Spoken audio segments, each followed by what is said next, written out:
This is the Mark Education channel. Please do like and comment on our videos. And do subscribe our channel. If you have any query or doubt or having any question regarding any topic, please leave a comment on comment box. We will try to get back to you with more explanation. Thank you. स्वागत है आपका हमारे YouTube channel पे। तो friends, इससे पिछली video में electrostatic के मीनिंग को हमने जाना, चार्ज से जुड़ी हुई कुछ बेसिक प्रॉपर्टीज़ के बारे में हमने बात की। आज हम आपके लिए लेके आए हैं कूलम्स लॉ। आज के वीडियो सेगमेंट में हम बात करेंगे कूलम्स लॉ की, और हम लोग बात करेंगे इसके वेक्टर फॉर्म की, और साथ ही साथ हम लोग कोशिश करेंगे कि इलेक्ट्रिक फील्ड के बारे में भी जान पाएँ। तो फ्रेंड, जैसे कि इससे पिछली वीडियो में बताया गया था कि चार्ज किसी भी बॉडी का वो प्रॉपर्टी है जिस प्रॉपर्टी की वजह से वो एक फोर्स को एक्सपीरियंस करे, तो उस फोर्स को हम लोगों ने इलेक्ट्रोस्टैटिक फोर्स कहा था।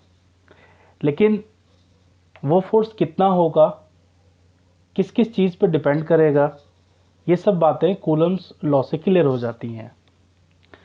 अगर हम बात करें तो जो चार्ल्स कूलम थे, उन्होंने मैग्नीट्यूड मेज़र किया इलेक्ट्रिक फोर्स का, जो कि काम करता है दो इलेक्ट्रिक चार्जेस के बीच में। From Coulomb's law experiment we can generalize the properties of electric force, sometimes called electrostatic force, between two stationary charge particles. So आइए हम बात करते हैं कूलम्स लॉ के स्टेटमेंट की।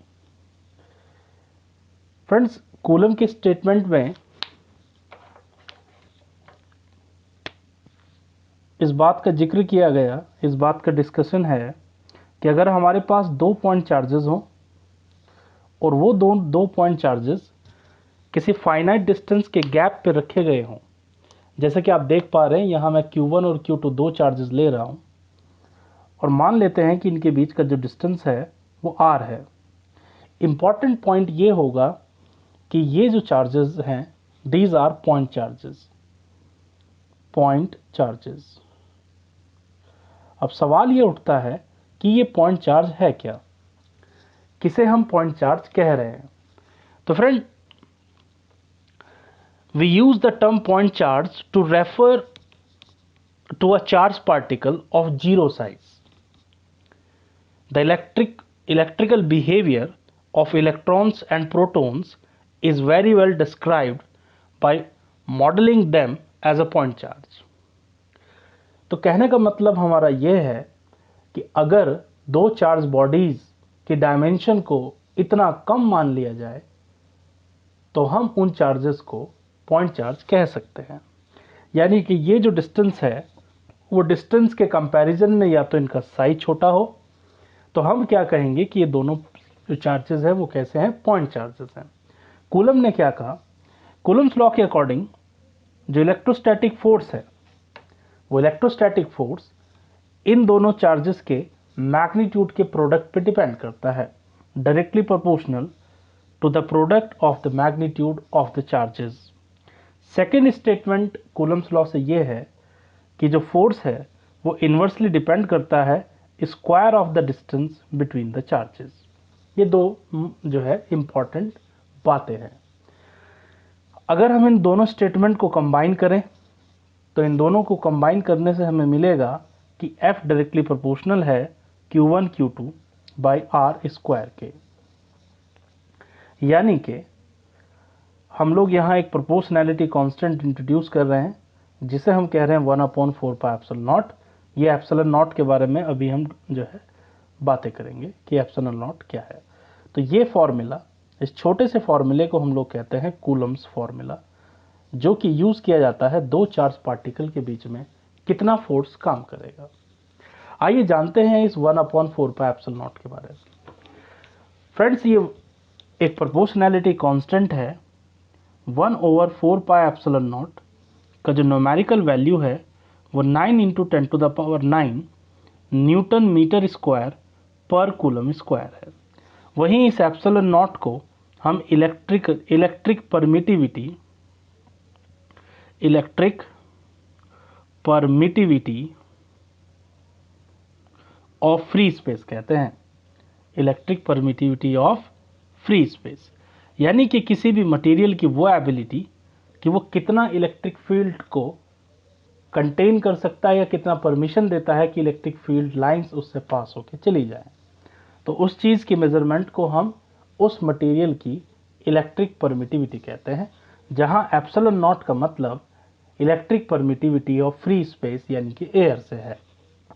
ये जो एप्सिलॉन नॉट है इसका अपना मैथमेटिकल वैल्यू है, न्यूमेरिकल वैल्यू, जो कि 8.85 times 10 to the power 12 newton it is coulomb square per newton metre square होगा।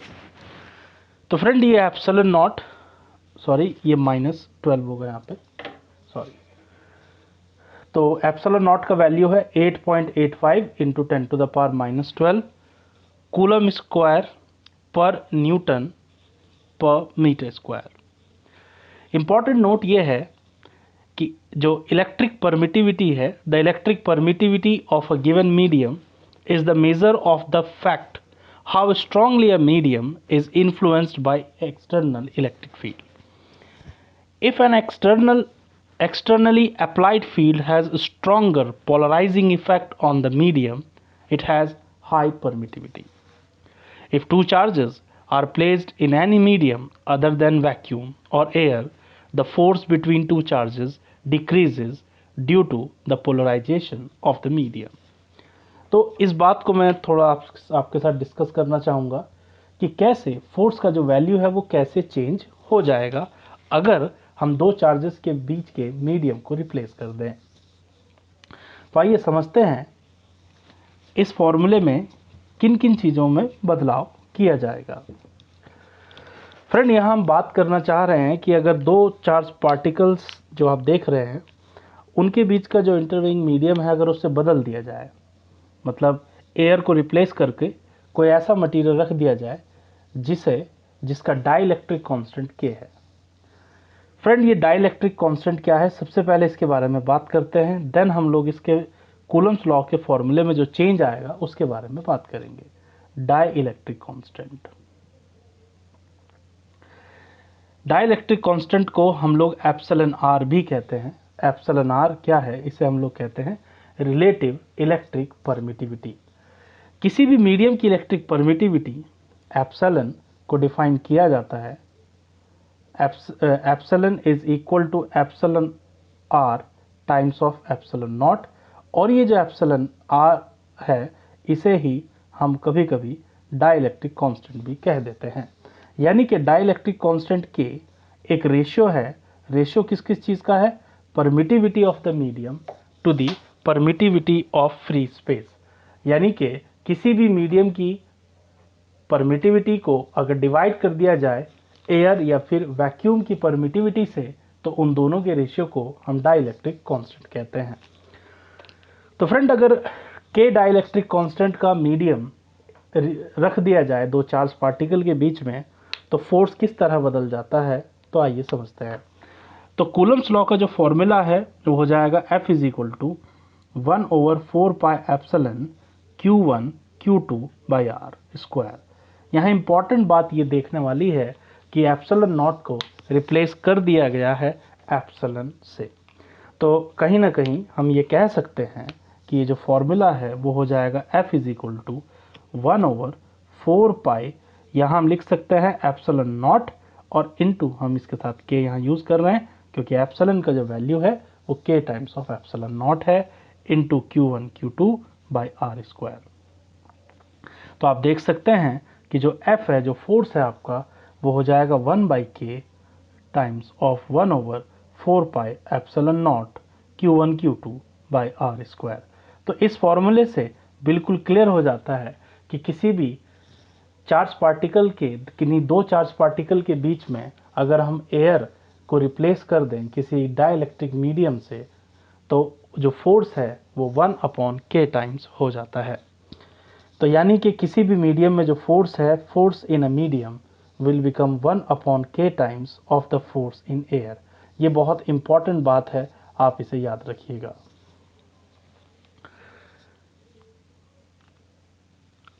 अब हम कुछ कूलम्स लॉ से जुड़े हुए कुछ वैलिडेशन पॉइंट्स के बारे में बात करेंगे, जिनमें पहला पॉइंट ये है, Coulomb's law is valid only for point charges if the size of an object is very small as compare to the separation, then they are considered point charges. The force between 2 point charges is independent of the presence or absence of any other charge. इसके बारे में हम थोड़ा सा बात करेंगे आपसे।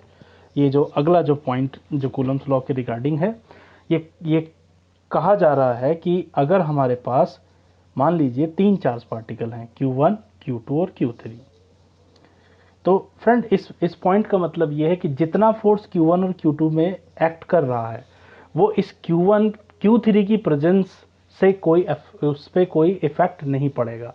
मतलब अगर Q3 है तब भी इनके बीच में F = 1/4πε0 Q1 Q2/r² काम करेगा, और अगर Q3 है तब भी इनके बीच में उतना ही फोर्स काम करेगा जितना कि Q3 के प्रेजेंस से पहले था। यानी कि किन्हीं दो चार्ज पार्टिकल के बीच में जो इलेक्ट्रोस्टैटिक फोर्स काम करता है वो किसी अनदर चार्ज पार्टिकल की प्रेजेंस से किसी भी तरह से प्रभावित यानी कि इफेक्ट नहीं होता। अगले पॉइंट की बात हम लोग करते हैं, Coulomb's law is not valid for a distance less than 10⁻⁻15 metre. बहुत इंपॉर्टेंट पॉइंट है कि कूलम्स लॉ का वैलिडेशन लिमिट क्या है। तो कूलम्स लॉ वैलिड नहीं है for the distances less than 10⁻⁻15 metre. अगर डिस्टेंस का वैल्यू 10⁻⁻15 मीटर से कम है दो चार्ज बॉडीज के बीच में, तो कूलम्स लॉ वहां काम नहीं करता है। Coulomb's law is similar to Newton's gravitational law and both obeys inverse square law. ये आपको याद रखना होगा कि कूलम लॉ इलेक्ट्रोस्टैटिक में ठीक उसी तरह से है जिस तरीके से ग्रेविटेशनल या ग्रेविटी की जब हम लोगों ने बात की तो जिस तरह से न्यूटन्स लॉ ऑफ ग्रेविटेशन है। Coulomb's law obeys Newton's third law, that is the force exerted by the two charges on each other are equal and opposite. Coulomb का जो लॉ है वो न्यूटन के थर्ड लॉ को follow करता है, जिसे अभी हम वेक्टर मेथड से अभी प्रूव करेंगे। और यानी कि हम ये कह सकते हैं कि हर एक चार्ज पार्टिकल पे काम करने वाले फोर्स का एक रिएक्शन जरूर होता है। और जैसे कि आप जानते हैं कि एक्शन और रिएक्शन कभी भी सेम पॉइंट पे काम नहीं करते। तो एक चार्ज पार्टिकल पे अगर फोर्स लगा तो उसे आप एक्शन कह सकते हैं, जबकि दूसरे पे जो फोर्स लगा है पहले की वजह से उसे आप उसका रिएक्शन कह सकते हैं। Electrostatic force is a conservative force. इसके बारे में हम डिटेल से बात करेंगे अभी जब हम इलेक्ट्रिक पोटेंशियल स्टार्ट करेंगे कि इलेक्ट्रोस्टैटिक फोर्स क्या है, एक कंजर्वेटिव फोर्स है। चलिए अब हम बात करते हैं कूलम्स लॉ की उसके वेक्टर फॉर्म में। फ्रेंड्स, अब हम बात करेंगे आपसे कूलम्स लॉ को उसके वेक्टर फॉर्म में किस तरह से स्टडी किया जाएगा, और इस डेरिवेशन का जो ऑब्जेक्टिव है वो ये है कि हम ये प्रूफ कर पाएँ कि कूलम्स लॉ न्यूटन के थर्ड लॉ को फॉलो करता है। तो आइए हम लोग शुरू करते हैं कूलम्स लॉ को उसकी वेक्टर फॉर्म में कैसे स्टडी किया जाए। तो इसके लिए हम लोग यहाँ पे दो चार्ज पार्टिकल कंसीडर कर रहे हैं।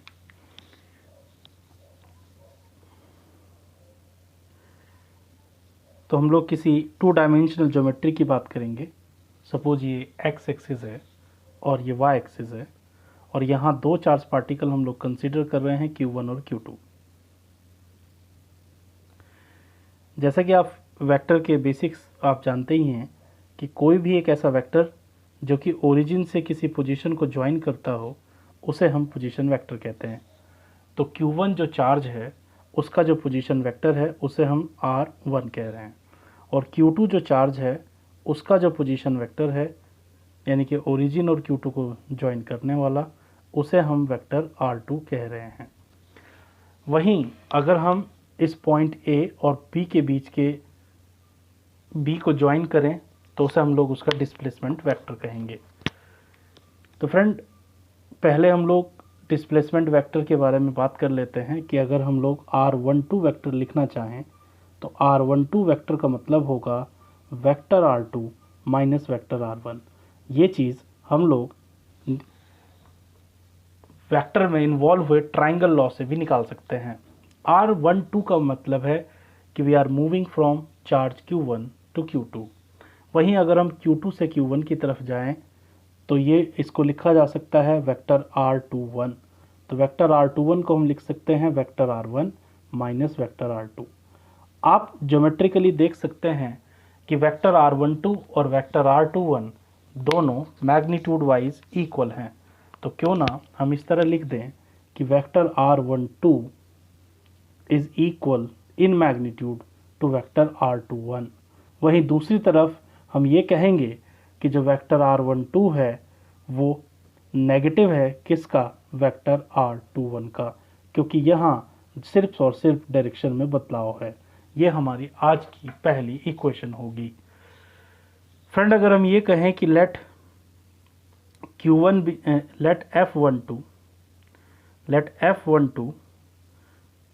F12 be the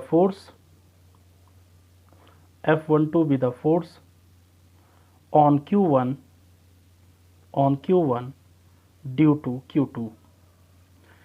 F12 एक फोर्स है जो कि Q1 चार्ज पार्टिकल ने अप्लाई किया Q2 चार्ज पार्टिकल पे। तो इसको हम किस तरह लिख सकते हैं, इसको हम कूलम्स लॉ की डेफिनेशन तो हम जानते ही हैं।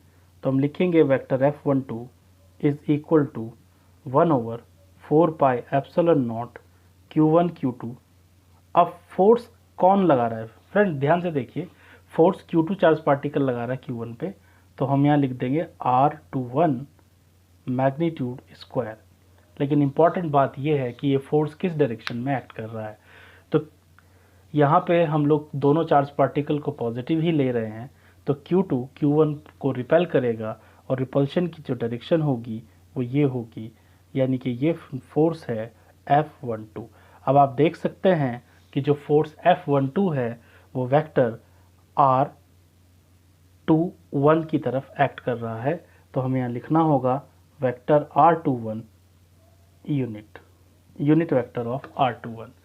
यानी कि इस एक्सप्रेशन से ये क्लियर हो जाता है कि जो फोर्स का मैग्नीट्यूड है वो 1/4 pi epsilon naught Q1 Q2 upon R21 magnitude square, जबकि उसकी जो डायरेक्शन है वो R21 वेक्टर की तरफ है। इसलिए हम लोग यहाँ पे R21 वेक्टर का यूज़ कर रहे हैं।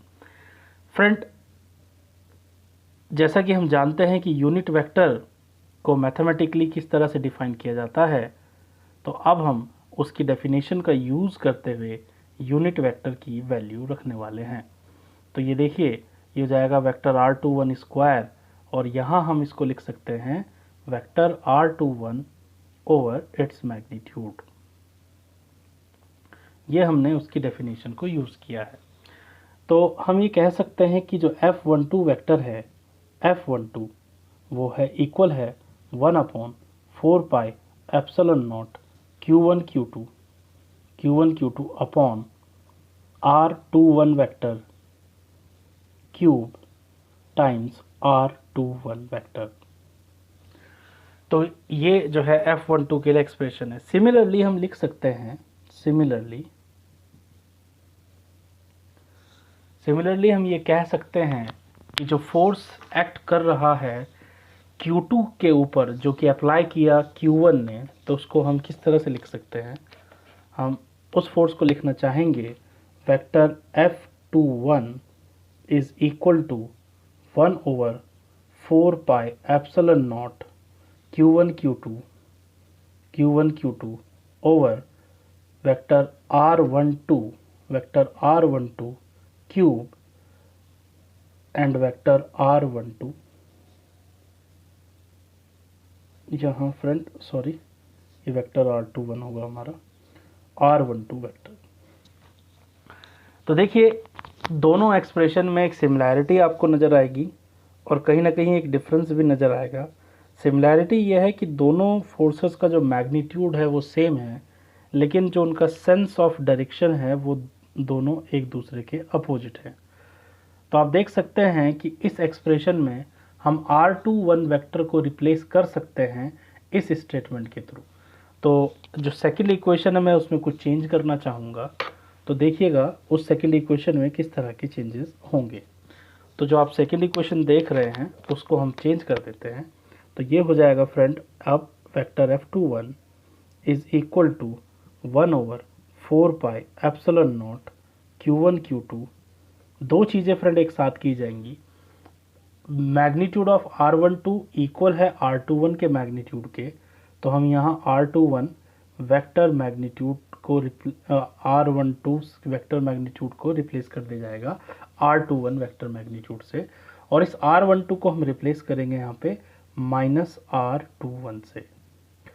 तो आप देख सकते हैं ये हो जाएगा आपका vector F21 is equal to minus, और ब्रैकेट के अंदर जो इसका रेजिड्यू बचा है मैं लिख देता हूँ, तो ये हो जाएगा Q1 Q2 over R21 vector cube and R21 vector.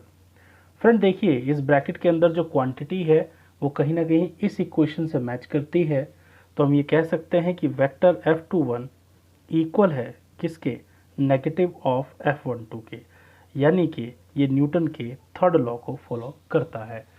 जहाँ F21 को अगर हम एक्शन कह रहे हैं तो F12 को हम उसका रिएक्शन पेयर मान सकते हैं।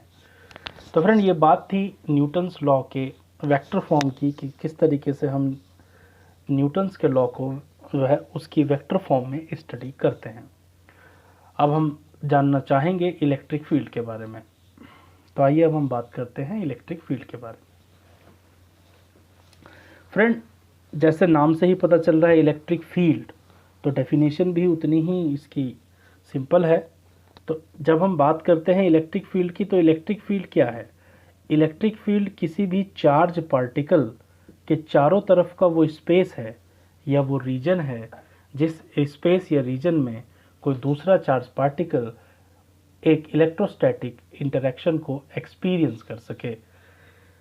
तो यानी कि हम ये कह सकते हैं कि अगर ये चार्ज पार्टिकल Q इस पॉइंट पर रख दिया जाए तो इसके चारों तरफ एक ऐसा स्पेस है, इसके चारों तरफ एक ऐसा रीजन है जिस रीजन में जब भी कोई दूसरा चार्ज पार्टिकल लाया जाएगा तो वो इसकी वजह से एक इलेक्ट्रोस्टैटिक फोर्स को फील कर पाएगा।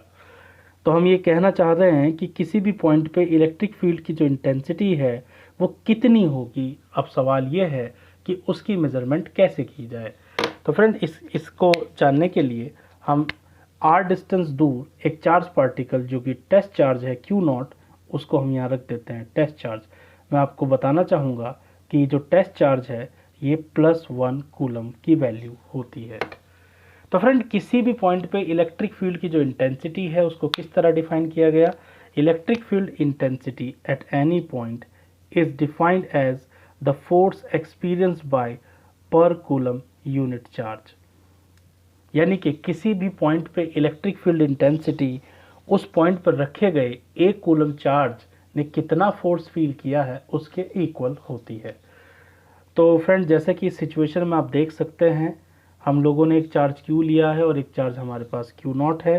तो अगर मैं फोर्स लिखना चाहूँ तो दोनों के बीच में जो फोर्स काम करेगा वो होगा F = 1/4 pi epsilon naught Q/r², Q0/r²।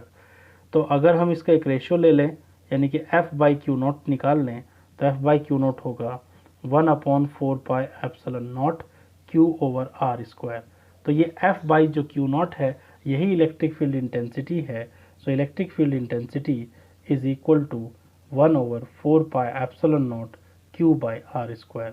तो ये इलेक्ट्रिक फील्ड इंटेंसिटी का फॉर्मूला है जो कि किसी पॉइंट चार्ज की वजह से है कि किसी पॉइंट चार्ज की वजह से किसी r डिस्टेंस दूर पॉइंट पे कितनी इंटेंसिटी होगी इलेक्ट्रिक फील्ड की, तो उसको हम इस वैल्यू से निकाल सकते हैं। इस फॉर्मूले का यूज़ कर हम उसकी वैल्यू को कैलकुलेट कर सकते हैं। अब आइए कुछ हम बात करते हैं इलेक्ट्रिक फील्ड से जुड़ी हुई कुछ इंटरेस्टिंग जो पॉइंट्स हैं उनके बारे में बात करते हैं। फ्रेंड सबसे पहला पॉइंट ये है कि इलेक्ट्रिक फील्ड इंटेंसिटी एक वेक्टर क्वांटिटी है। It is a vector quantity. It is a vector quantity. ये एक वेक्टर क्वांटिटी है। It is a vector. Friend अगर ये एक वेक्टर है तो इसकी कोई ना कोई डायरेक्शन जरूर होगी। तो आइए अब हम बात करेंगे डायरेक्शन की। जैसा कि अभी अभी हमने सीखा कि जो F/Q0 है उसी को हम इलेक्ट्रिक फील्ड इंटेंसिटी कहते हैं। तो इलेक्ट्रिक फील्ड इंटेंसिटी की डायरेक्शन उसी डायरेक्शन में होती है जिस डायरेक्शन में इलेक्ट्रोस्टैटिक फोर्स काम कर रहा होता है। यानी कि हम बात करेंगे अगर हमारे पास कोई पॉजिटिव चार्ज है तो उसके लिए इलेक्ट्रिक फील्ड इंटेंसिटी क्या होगी। तो उसके लिए इलेक्ट्रिक फील्ड की जो डायरेक्शन होती है वो away from the point charge होती है, यानी कि पॉजिटिव पॉइंट चार्ज से दूर की तरफ होती है। तो आप याद रखिएगा कि अगर आपके पास एक पॉजिटिव चार्ज है और कहीं पे भी उससे दूर कोई पॉइंट आपको दिया गया है कि भाई यहाँ पे बताइए इलेक्ट्रिक फील्ड क्या होगा, इलेक्ट्रिक फील्ड का डायरेक्शन, तो इलेक्ट्रिक फील्ड का जो डायरेक्शन होगा फ्रेंड वो रेडियली आउटवर्ड होगा, रेडियली अवे होगा फ्रॉम दैट पॉजिटिव चार्ज। अब इसका रीजन क्या है, इसका कारण क्या है कि क्यों हम लोग उसको रेडियली अवे कह रहे हैं। क्योंकि इस पॉइंट पर अगर आप +1 कूलम चार्ज यहाँ प्लेस करेंगे तो वो +1 कूलम चार्ज इस +q की वजह से एक रिपल्शन फील करेगा और उस रिपल्शन की डायरेक्शन रेडियली आउटवर्ड होगी, तो इसीलिए इलेक्ट्रिक फील्ड की डायरेक्शन भी रेडियली आउटवर्ड है। वहीं अगर हम नेगेटिव चार्ज की बात करें, हम इसी केस को हम समझ सकते हैं कि अगर हमारे पास यहाँ एक -q चार्ज हो, यहाँ -q चार्ज हो और किसी पॉइंट पे इलेक्ट्रिक फील्ड की डायरेक्शन को मांग लिया जाए या पूछ लिया जाए, तो मान लेते हैं कि इस पॉइंट पर हमसे इलेक्ट्रिक फील्ड की डायरेक्शन के बारे में सवाल पूछा गया है, तो यहाँ एक +1 कूलम चार्ज जब आप रखेंगे तो वो +1 कूलम चार्ज इस डायरेक्शन में एक फोर्स को फील करेगा, तो जिस डायरेक्शन में फोर्स है उसी डायरेक्शन में फील्ड होगी।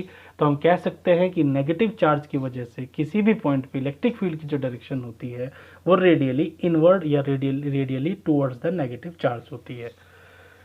अब फ्रेंड बात करते हैं इसकी SI यूनिट की कि इसका SI यूनिट क्या है।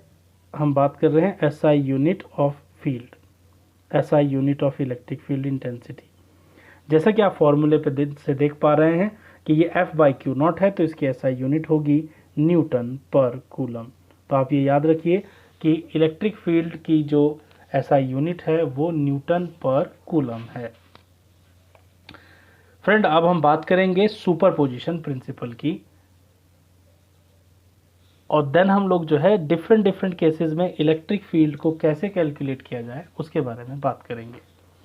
देखिए फ्रेंड, कूलम्स लॉ से ही इलेक्ट्रिक फील्ड के फॉर्मूले को हम लोगों ने समझा, लेकिन अगर हमारे पास एक सिस्टम ऑफ चार्ज हो, कि हमारे पास एक ग्रुप हो, दो चार्ज से ज़्यादा हो, तो किस तरह से हम इलेक्ट्रिक फील्ड को कैलकुलेट करेंगे और किस तरह से हम लोग फोर्स को कैलकुलेट करेंगे। तो आइए समझते हैं सुपरपोजिशन प्रिंसिपल। तो फ्रेंड, सुपरपोजिशन प्रिंसिपल क्या कहता है? सुपरपोजिशन प्रिंसिपल ये कहता है कि अगर हमारे पास एक सिस्टम ऑफ चार्ज है, यानी कि एक चार्ज Q है और इसके चारों तरफ अलग अलग डिस्टेंसेस पे हम लोगों ने बहुत सारे चार्जेस रख दिए हैं। मान लीजिए कि यहाँ पे Q1 चार्ज रखा गया है, इधर हम लोगों ने Q2 चार्ज रख दिया है, ठीक है, इधर हम लोगों ने Q3 चार्ज रख दिया है, ठीक है। इसी तरह से करते करते करते करते हमारे पास जो है Qn चार्ज है। तो ये सबके सब जो चार्ज है फ्रेंड, ये फोर्स अप्लाई करेंगे इस Q चार्ज पे। तो सुपरपोजिशन प्रिंसिपल ये कहता है कि the net force acting on a charge particle is the vector sum of the forces applied by the various charges. यानी कि F1, ये जो आप ये वाला जो इस पे फोर्स लगा रहा है F1 प्लस F2 यानी कि सेकंड वाला चार्ज जितना फोर्स लगा रहा है, प्लस F3 यानी कि थर्ड वाला जो फोर्स लगा रहा है, और प्लस लास्ट वाला जो nth चार्ज पार्टिकल है उसने कितना फोर्स लगाया, इन सारे फोर्सेस को अगर हम वेक्टर सम कर दें तो हम Q पे लगने वाला टोटल रिजल्टेंट फोर्स कैलकुलेट कर सकते हैं। इम्पॉर्टेंट बात यह है कि इन फोर्सेस को हम लोग न्यूमेरिकली ऐड नहीं करेंगे, हम लोग इनको डायरेक्शन यानी कि वेक्टर लॉ को फॉलो करते हुए करेंगे। नेक्स्ट वीडियोस में जब हम न्यूमेरिकल प्रॉब्लम को डिस्कस करेंगे तो मैं आपको बताऊंगा कि किस तरह से वेक्टर का यूज़ करके हम किसी भी सिस्टम के लिए रिजल्टेंट फोर्स को कैलकुलेट कर सकते हैं। तो फ्रेंड, आज की वीडियो में सिर्फ इतना ही। जल्द ही मिलेंगे आपसे अगली वीडियो में और बात करेंगे हम लोग जो है इलेक्ट्रिक फील्ड की, कि डिफरेंट सिचुएशन में इलेक्ट्रिक फील्ड की कैलकुलेशन किस तरह से की जाती है। आपको कैसा लगा ये लेक्चर हमें कमेंट करके ज़रूर बताएं। आप अपना अनुभव हमसे साझा करें ताकि हम आपके लिए बेहतर ट्यूटोरियल वीडियोस बना सकें। Thank you.